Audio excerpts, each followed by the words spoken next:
So good morning traders. आज है 9 जनवरी and we made the profit of 80 point today. 80 point तो नहीं कहूँगा, मैंने यहाँ पर 35 पॉइंट्स को बुक किया है। ठीक है। तो मेरा एग्जिट 85 के करीब करीब हो गया था, तो कुछ कर नहीं सकते, जो हुआ सो हुआ। 35 पॉइंट बुक किया, मतलब करीब 40 पॉइंट, ठीक समझ लेते हैं। तो अब ये एक चीज सबसे पहले बता देता हूँ, आज का जो सिनेरियो है ये बहुत इजी सेटअप है। ठीक है, हाई का ब्रेकआउट है तो हम लोग ने सेल कर दिया है, लेकिन यहाँ पर इतना सारा अंडरस्टैंडिंग है और डीप अंडरस्टैंडिंग है ना, समझना बहुत जरूरी है। अगर इस चीज को समझिएगा नहीं तो कभी भी इस लर्निंग में सक्सेसफुल नहीं हो पाएगा। बहुत डीप अंडरस्टैंडिंग है, आपको अच्छे से समझना होगा। थोड़ा वीडियो को प्लीज टाइम दे के देखिएगा, स्किप कर करके मत देखिए। प्लीज वीडियो को स्किप कर करके मत देखिए, थोड़ा टाइम दे के देखिए, बहुत कुछ अंडरस्टैंडिंग मिलेगा। देखिए, मैंने जो प्रॉफिट कमाया वो मैं कभी दिखाता नहीं। ठीक है, सिंपल बात है, क्योंकि मैं अपना अगर प्रॉफिट को दिखाऊंगा तो हाँ शायद मेरे को और दो चार व्यू और ज्यादा मिल जाए। ठीक है, लेकिन मेरे को इससे कोई फायदा नहीं। मेरे को YouTube अपना कुछ भी ग्रो नहीं करवाना है। YouTube मेरे को दिखाना है कि बस जो जिसको भी अच्छे से सीखना है वो ताकि सीख पाए। मेरे को ना कुछ कोर्स बेचना है कभी भी, ना कुछ मेरे को कभी दिखाना है। जिसको सीखना है वो मेरे को बोलिएगा, मैं जरूर सिखाऊंगा, हर एक तरीके से हेल्प करूंगा। लेकिन और एक चीज भी बता देता हूँ कि ये जो हम लोग इस्तेमाल करते हैं सेंसिबल का ये वाला चार्ट का सिस्टम, कभी भी इस चीज पे पूरा का पूरा भरोसा मत कीजिएगा। आपको एसएलएंटिंग का सेटअप दिख रहा है, लेकिन आपका ये डेटा चार्ट आपको अगेंस्ट में बता रहा है कि ये उल्टा चीज बता रहा है। तो अपना एसएलएंटिंग पे विश्वास टिकाए रखिए, इस चीज पे विश्वास मत कीजिए। लेकिन अगर एसएलएंटिंग का सेटअप दिखा रहा है कि चलो यहां से सेल होने वाला है, और ये भी दिखा रहा है कि हाँ यहां से सेल होने वाला है, तो अच्छा है। अब यहां से दिखा रहा है कि सेल होने वाला है, ठीक है, लेकिन मैं जब ट्रेड कर रहा था तब देखिए, सबसे मजेदार चीज, एकदम मार्केट का शुरुआत में बैंक निफ्टी में, ठीक है, जब ये सब हाई का ब्रेकआउट भी नहीं था, तब कुछ भी नहीं था। टाइम कितना था तब? 9:20 था। ठीक है, हाई का ब्रेकआउट ब्रेकआउट कुछ नहीं था, तो मेरा एंट्री में नहीं बना था। मेरा एंट्री कब बना? Simple you can see here, मेरा एंट्री बना 9:29 पे। 9 मिनट बाद ये सब हुआ, फिर मेरा एंट्री बना। तो उसी टाइम पे इधर ये क्या दिखा रहा था कि इतना सारा ग्रीन है, इतना सारा ग्रीन है। ऊपर से इधर लाल में स्क्वायर अप आया है, मतलब क्या, सीई सेलिंग में स्क्वायर अप आया है और पीई सेलिंग में इंक्रीजिंग आया, तो मार्केट बाइंग में जाने वाला है। ये चीज ये बता रहा है। फिर जब मैंने बस एंट्री बनाने ही वाला था, तो ये निफ्टी का चार्ट है मल्टीपल स्क्रीन से। हाँ, इधर भी देखिए हर एक तरीके से ग्रीन दिखा रहा है, इधर भी ग्रीन। अच्छा है, कुछ कर नहीं सकते। अब मेरा यहाँ पर एंट्री डन हो चुका है, ठीक है, लेकिन सेंसिबल में क्या दिखा रहा है? इधर से बाइंग है, इधर से बाइंग है। भाई बाइंग करो, बाइंग करो, अच्छे से बाइंग करो, तुमको प्रॉफिट मिलेगा। ठीक है, क्या बोलिए? अब बोलिए, ये वाला प्रॉफिट को मैंने बुक किया, ये वाला प्रॉफिट को मैंने बुक किया, ठीक है, ये वाला सिर्फ के अगेंस्ट में जाके, ठीक है।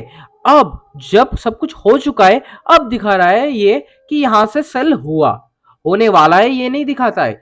हमेशा एसलंटिंग आपको एडवांस में चीज दिखाएगा कि हाँ ये होने वाला है, ये पॉसिबिलिटी है मार्केट में। ये चीजों को याद रखिएगा। अब सबसे पहले शुरुआत करते हैं मार्केट में प्रीवियस डे में क्या हुआ था और कहां कहां एसएल पेंडिंग था। ठीक है, वीडियो थोड़ा बहुत तो लंबा हो ही गया, कुछ कर नहीं सकते, थोड़ा टाइम देके देखिएगा, बहुत कुछ आपको अंडरस्टैंडिंग मिलेगा। सबसे पहला बात, मार्केट में ये वाला रिट्रेसमेंट हो चुका है, ये रिट्रेसमेंट, यहाँ पर एक एसएल है, तो दिख रहा है कि सिंपल दो जगह पे दो एसएल पेंडिंग है। ठीक है, तो अब क्या दिख रहा है कि प्रीवियस डे में क्या हुआ था, मार्केट फ्लैट ओपनिंग दिया था और ऊपर से, मतलब अपना फर्स्ट कैंडल का हाई से सब रेजिस्टेंस पकड़ के मार्केट नीचे फॉल हुआ था, याद रखेगा। आज भी अगर सेम टू सेम सिर्फ बना फ्लैट ओपनिंग में, flat flat to gap up या फ्लैट टू गैप डाउन, ऐसा कुछ ओपनिंग में अगर ऐसे ही मार्केट सेम टू सेम चीज बनाए, मतलब सेम टू सेम चीज बनाए कि अपना हाई से रेजिस्टेंस लेके नीचे आने वाला है, तो हम लोग ये वाला काम नहीं करेंगे। ठीक है, पहला बात। दूसरा बात, मार्केट में कहां कहां एसएल पेंडिंग है, तो सबसे पहला बात, यहां से एसएल एक, ये वाला चार्ट को अभी इग्नोर कीजिए। ठीक है, यहाँ को आपको कुछ नहीं दिख रहा है, इसको इग्नोर कीजिए प्लीज। तो अब यहाँ पर दिख रहा है कि हाँ एसएल पेंडिंग है, 0.5 पॉइंट्स का जोन तक नहीं पहुंचा है। फिर नीचे जब आया तो यहाँ पर भी हम लोग को दिख रहा है कि एसएल पेंडिंग है। ठीक है, ये वाला चार्ट को अभी इग्नोर कीजिए, यहाँ पर दिख रहा है कि नहीं एसएल अभी भी पेंडिंग है। ठीक है, लेकिन मार्केट में जब हम लोग सुबह मार्केट में बैठे, 9:15 पे, तो हम लोग जब एनालिसिस कर रहे थे तो हम लोग को दिखा कि यहाँ पे मान रहा हूँ कि एसएल पेंडिंग है, लेकिन यहाँ से मार्केट कितने पॉइंट का फॉल किया है, करीब करीब 680, मतलब 700 पॉइंट का फॉल ऑलरेडी कर चुका है। जो ऑलरेडी 700 पॉइंट का फॉल में प्रॉफिट पकड़ के बैठा है, वो क्या अभी भी बैठा हुआ होगा? नहीं बैठने वाला है, ठीक है, वो हट जाएगा मार्केट से, वो भागेगा, वो बैठेगा नहीं मार्केट में। तो चलो ये वाला एसएल है, लेकिन मैंने इग्नोर किया, तो नियरेस्ट एसएल कहाँ है वो मैंने ढूंढना शुरू कर दिया। तो मेरे को दिखा कि यहाँ पर नियरेस्ट एसएल पेंडिंग है, मार्क करके रखा है। तो यहाँ पर कैसे एसएल पेंडिंग है? जब मार्केट आज सुबह खुला नहीं था तब मैंने देखा कि हाँ यहाँ पर एसएल पेंडिंग है। तो मार्केट शायद यहाँ से कुछ इसको रेस्पेक्ट करके मार्केट शायद ऐसा कुछ सेटअप बना सकता है कि मार्केट ऐसे नीचे आया, अब यहाँ पर यहाँ तक गया, अब नीचे गिरने वाला है, मार्केट ऐसा कुछ बना सकता है। तो मेरे को ये लगा कि चलो ऐसा कुछ हो सकता है, तो ऐसे काम कर लेते। लेकिन मैंने जब मार्केट प्री ओपनिंग दिया तो मैंने देखा कि ये तो पूरा का पूरा 0.7 का लेवल पे ही प्री ओपनिंग दे रहा है। तो मतलब क्या कि ये वाला एसएल ऑलमोस्ट खा चुका है। फिर मार्केट खुल के देखा कि मार्केट ऊपर भागने लगा, तो ये वाला एसएल डन हो चुका, ये वाला एसएल सिंपल यहां से डिलीट हो चुका है, ठीक है। तो यहां से मार्केट में से लोग भाग गए। तो अब कहां तक एसएल बच गया? ये वाला एसएल को मार्केट रेस्पेक्ट करना शुरू कर दिया, ये वाला एसएल को मार्केट ने रेस्पेक्ट करना शुरू कर दिया, ठीक है। थोड़ा डीप अंडरस्टैंडिंग मिलेगा, टाइम देके देखिएगा, बार बार बोल रहा हूं कि स्किप मत कीजिए, डीप अंडरस्टैंडिंग मिलेगा, टाइम देके देखिए प्लीज। तो अब मार्केट में ये वाला हम लोग को मिल चुका है, सबसे पहला बात। और दूसरा बात देख रहे हैं कि मार्केट में कितने का गैप अप आया, कि मार्केट के ये वाला गैप को फिलअप कर सकता है। सबसे पहले ये देख लेते हैं मार्केट में कितने का गैप अप आया, 230 पॉइंट का, ऑलमोस्ट 230 पॉइंट का गैप अप आ चुका है। तो मार्केट में जब, नहीं सॉरी सॉरी गलत बताया, सॉरी एक सेकेंड, मार्केट में करीब 250 पॉइंट का गैप अप है। तो मार्केट ये वाला एसएल को हंट करने के लिए उतना नहीं आ सकता है, पहला बात याद रखिएगा, क्योंकि मार्केट में ये वाला एसएल थोड़ा बहुत दूर हो चुका है, क्योंकि 200-250 पॉइंट अगर दूर हो जाता है तो मार्केट वो वाला एसएल को खाने उतना फोकस नहीं करता है। तो मार्केट शायद ये वाला एसएल को खाने के लिए ना आए। लेकिन अब एक ध्यान से देखिए, अब हम लोग के पास क्या सिनेरियो रहता है कि चलो मार्केट में अब जो कुछ भी होगा वो तरीके से हम लोग काम करेंगे। अगर मार्केट में कुछ ऐसा ग्रीन कैंडल बन जाता ऊपर के साइड, तो उस ग्रीन कैंडल को 100-50 और 100 का फॉलो अप करके हम लोग ऐसे ग्रीन के लिए निकल जाते, ठीक है, पहला बात। दूसरा बात, अगर यहीं पर अगर कुछ रेड कैंडल प्रॉपर्ली बन गया और 100-50 और 100 में हम लोग को सेल करने के लिए मिला, तो भी हम लोग सेल करके पैसा कमाते। दूसरा बात, तीसरा बात, ऐसा सिर्फ अभी जो काम हुआ है कि ये नीचे आया, ये अपना हाई को तोड़ा, अब सेल के लिए आ सकता है।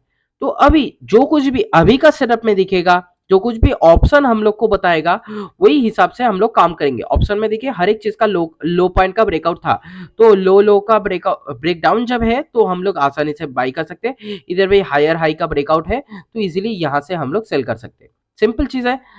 तो अब ये वाला प्रॉपर्ली आज का दिन में जो भी सेटअप को फॉलो किया मार्केट ने, उसी के लिए हम लोग ने काम किया। अब दूसरा चीज सबसे ध्यान से देखिएगा कि मार्केट हम लोग को एक्सपेक्टेड था कि कहां कहां तक फॉल कर सकता है। मार्केट ने क्लोजिंग प्राइस से पार्शियल हिट शायद करेगा ही, पार्शियल हिट हमेशा वो करेगा ही, शायद डायरेक्ट हिट ना भी करे लेकिन पार्शियल हिट वो करेगा, ये चीज याद रखेगा। क्यों पार्शियल हिट करेगा? सबसे पहले देखिए यहां से अगर ये 100 अगर ऊपर गया है, तो एक चीज सोचिए, अगर गैप अप में ये 100 अगर ऊपर गया है, तो कम से कम वो 50 आएगा, फिर ऊपर भागने के लिए भाग सकता है। तो हमेशा ये पार्शियल हिट करेगा ही। अगर थोड़ा बहुत अगर कम गैप अप होता, तो ये पार्शियल हिट ना करके हम लोग सोच लेते कि अब डायरेक्ट हिट करने वाला है, क्योंकि थोड़ा बहुत कम गैप अप हुआ है, ठीक है, तो डायरेक्ट हिट करता। लेकिन अब जब पार्शियली हिट करेगा हम लोग को पता है, तो हम लोग ने सोच लिया कि चलो पार्शियल हिट करेगा ही करेगा ये, तो हम लोग ये वाला लो पॉइंट तक आसानी से टारगेट कर ही सकते। तो अब बोलिएगा तो भाई आपने लो पॉइंट को टारगेट ना करके इतना छोटा टारगेट काहे किया, बस 80 पॉइंट, इतना भिखारी की तरह पॉइंट लिया, वो चीज को भी समझ लेते। सबसे पहला यहां से देखिए मार्केट ने हम लोग कौन सा सेटअप इस्तेमाल किया, ये नीचे गिरा 100, अब 50 ऊपर गया, अब 100 गिरने वाला है, ये वाला सेटअप को हम लोग ने इस्तेमाल किया। अब तीनों क्वेश्चंस का आंसर ढूंढ लीजिए। 100, 50 और 100 का सेटअप में हम लोग ने काम किया, ठीक है, काम कर रहे हैं, किसको खाने के लिए जा रहे हैं, यहाँ से भी ये वाला कैंडल के नीचे जिसने भी बाइंग किया है उसका एसएल को हम लोग खाने के लिए जा रहे हैं। और दूसरा बात, जब खाने के लिए जा रहे हैं तो कौन एक्टिव हो रहा है, हाई हाई का ब्रेकआउट में तब बायर्स प्रॉपर्ली एक्टिव हो रहे थे, तो इसीलिए ये वाला सेल को अच्छे से हम लोग ने पकड़ लिया। ठीक है, अब अब और एक चीज दिखाना है कि मार्केट हम लोग बस तब ये हटा देते हैं, नहीं रहने देते, सॉरी। तो अब सबसे पहले दिखाते हैं कि मार्केट को हम लोग ने यहीं तक क्यों टारगेट किया, लो से हाई को ड्रॉ किया। ठीक है, तो अब हम लोग को दिखा कि मार्केट देखिए 0.7 का लेवल तक आएगा, ये हम लोग को लग ही रहा था। ठीक है, कार्ड से इसको रिकॉर्ड करो। ओके, सो यहाँ से मार्केट यहाँ तक आ सकता है, ये हम लोग को प्रेडिक्टेड था कि 0.6 का लेवल तक आ ही सकता है। तो 0.6 का लेवल हम लोग को कितना दिख रहा था कि 73 पॉइंट दिख रहा था। तो चलो 73 पॉइंट को राउंड ऑफ करके हम लोग ने 80 पॉइंट को पकड़ ही लिया। ठीक है, तो 80 पॉइंट ऑलमोस्ट मिल ही सकता है हम लोग को। तो ये इसको स्लिपेज करके राउंड ऑफ करके हम लोग ने ये वाला पॉइंट को पकड़ा। बस यहीं तक टारगेट किया, जो मेरे को नियरेस्ट टारगेट दिखता है मैं उसी को टारगेट करता हूं। हमेशा ये चीज याद रखिएगा, जिसको जितना भी बड़ा पॉइंट पकड़ना है, एक दिन में जीरो हीरो ट्रेड, शायद यूट्यूब में जब जाइएगा तो बहुत सारा आपको ट्रेडर्स दिखेगा कि लाखों का प्रॉफिट, करोड़ों का प्रॉफिट, इतने रुपए का प्रॉफिट। आपको एक ट्रेडर ऐसा नहीं दिखेगा जो हमेशा थंबनेल में अपना पॉइंट डालता है कि मैंने आज इतने पॉइंट का प्रॉफिट किया, मैंने आज इतने पॉइंट का प्रॉफिट किया। क्योंकि सबको पैसा लेना है, सबको कोर्स बेचना है, सबको खींचना है पैसा बस। क्योंकि पैसा दिखाओ तो पैसा आएगा। मतलब जो भी व्यूअर्स होंगे ना, वो जब देखेंगे कि ये तो अच्छा कमा रहा है तो वहां पर जाएंगे। लेकिन वो लोग ये नहीं देखेंगे कि मैं हर रोज 80 पॉइंट ऐसा कुछ पकड़ रहा हूं। ठीक है, एक चीज देखिए, वेट वेट, एक चीज देखिए, कोई ये नहीं देखता है कि यहाँ पर मेरा ये एक लॉट से मेरा एक अप्रोक्सीमेट में हिसाब लगाता रहता हूँ। तो कोई ये नहीं देखता कि हर रोज मैं कितने का, देखिए कितने परसेंट में प्रॉफिट किया। हर रोज प्रॉफिट प्रॉफिट प्रॉफिट, हर महीने अच्छा नहीं जाता मेरे को याद है, लेकिन मैं प्रॉफिट कर रहा हूँ। मैं हमेशा पॉइंट्स को शो करता हूँ, हमेशा मैं अपना पॉइंट्स को दिखाता हूँ। लेकिन कोई किसको पॉइंट से मतलब ही नहीं है, सबको पैसा चाहिए, सबको पैसा देखना है। जो जिसको देखना है वो देखो, मेरे को कुछ कुछ नहीं मैं बताऊंगा। बस अब क्या ही कर सकते हैं, जिसको पैसा लेना है पैसा लो। मेरे ये वाला वीडियो देख के क्या आपको पैसा मिल जाएगा? आप क्या 2-4 हजार रुपया कमा लोगे? नहीं, लेकिन सीख के अब जरूर कमा पाओगे, ये चीज याद रखिएगा। मैं आपको ना टिप्स दूंगा, नहीं आपको कॉल दूंगा कि चलो यहां से सेल कर दो पैसा कमा लो। नहीं भाई, आपको खुद इंडिपेंडेंट बनना है। तो अब मैंने यहां तक टारगेट क्यों किया क्योंकि बिल्कुल इसी के नीचे मेरे को थोड़ा बहुत स्टॉप लॉसेस दिख रहा था, तो इसलिए मैंने बस यहां तक टारगेट किया।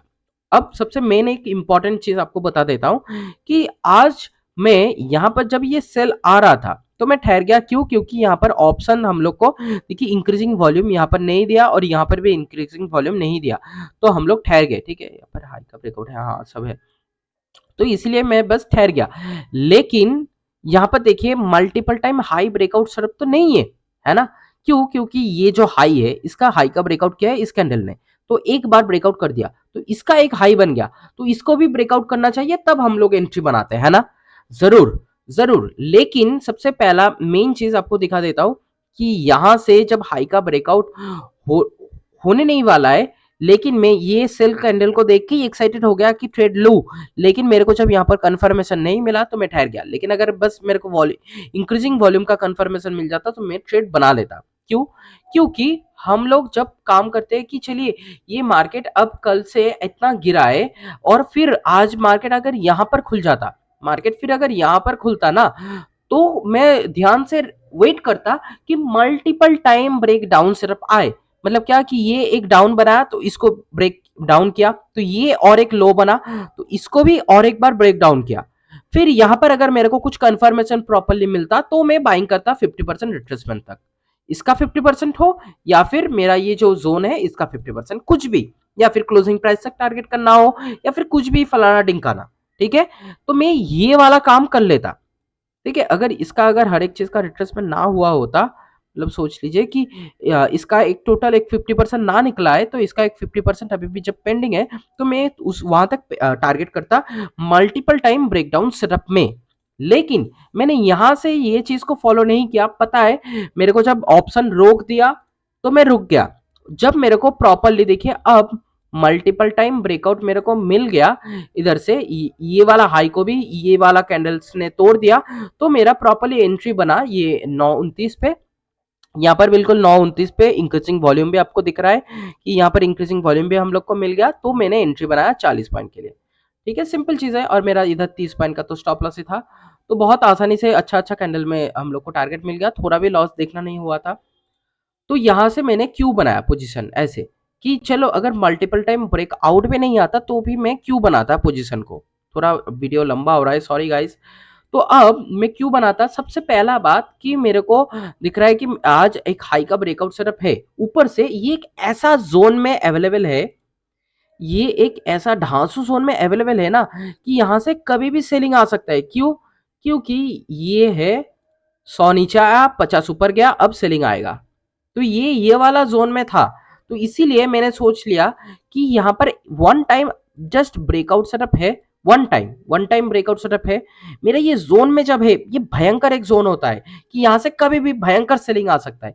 तो मैंने इसीलिए मल्टीपल टाइम ब्रेकआउट सेटअप को इग्नोर किया और करके यहाँ पर फॉलो किया कि चलो मेरे को अगर इंक्रीजिंग वॉल्यूम सेटअप यहाँ से मिल चुका है तो मैं काम करूंगा, लेकिन मेरे को यहाँ पर नहीं मिला, तो मैं ये वाला कैंडल पे प्रॉपरली काम किया। ठीक है, यहाँ पर काम किया और तब मेरे को मल्टीपल टाइम ब्रेकआउट सेटअप पे मिल गया। लेकिन अगर ना भी मिलता तो भी मैं यहाँ पर एंट्री बना लेता, जरूर एंट्री बनाता। तो बस यही था वीडियो दिखाना। तो मैं ये एक्सटर्नल, ये जो एक नोट है, तो इसको मैं अलग से अपने नोटबुक में राइट डाउन कर लूंगा। एक बहुत अच्छा एग्जांपल मेरे को मिल गया, तो इसीलिए मैं इसको नोट डाउन करके रख दूंगा अपने पास। तो जिसको भी नोट डाउन करना हो जरूर नोट डाउन कीजिएगा, अच्छा मदद मिलेगा, याद रखिएगा। ठीक है, और हमेशा ये वाला वाई डेटा पे भरोसा मत कीजिएगा। जब आपका एसएल हंटिंग का सेटअप इसके साथ सिंक हो रहा है तो काम कीजिए, अगर एसएल हंटिंग का सेटअप जो भी बता रहा है वही कीजिए, इसको इसको इग्नोर कीजिए, बस दैट्स इट। और आज निफ्टी भी गिरने ही वाला था, तो निफ्टी में भी देखिए ये एक जोन था, ऊपर से यहाँ से जो सेलिंग हुआ था ये जोन था, ये 0.7 का लेवल था, ये लास्ट रिट्रेसमेंट एरिया को निफ्टी पे भी नहीं तोड़ा था। और एक चीज दिखा देता हूँ कि आज मेरा तो मल्टीपल स्क्रीन चलता है, तो मेरे को आज क्या दिखा था, ये यहाँ पर जब मैंने एंट्री बना रहा था तो मेरे को दिख गया कि एक ने तोड़ा है और एक ने पकड़ा है, ये अपना हाई को तोड़ चुका है और निफ्टी ने अपना हाई को पकड़ के रखा है, तो एक तोड़ा और एक पकड़ा, तो यही सिर्फ ने ये इसको भी सेल में लाया और इसको भी सेल में लाया। तो बस यही था वीडियो दिखाना। थैंक्स फॉर वॉचिंग, फिर मिलते हैं अगला वीडियो में।